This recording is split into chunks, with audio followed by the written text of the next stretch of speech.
আসসালামু আলাইকুম। Afzal electrical training সেন্টারের পক্ষ থেকে সবাইকে স্বাগত। আজকে আমরা দেখব কিভাবে মোটরে ফ্লোট সুইচ কানেকশন করা হয়।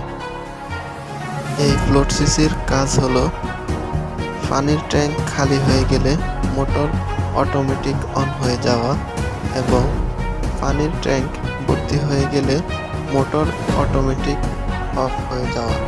ফ্লোট সুইচ কানেকশন করার জন্য একটি ডাবল পোল এমসিবি এবং একটি ম্যাগনেটিং কন্ট্যাক্টরের প্রয়োজন হবে।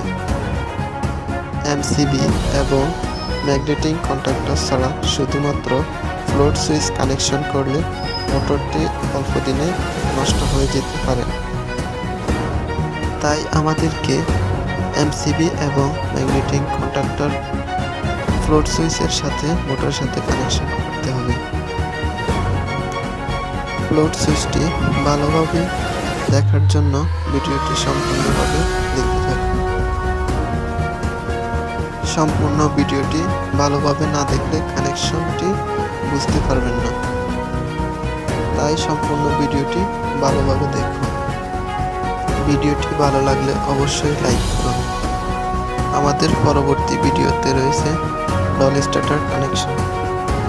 ডল স্টার্টার কানেকশন পাওয়ার জন্য আমাদের চ্যানেলটিকে সাবস্ক্রাইব করে রাখুন।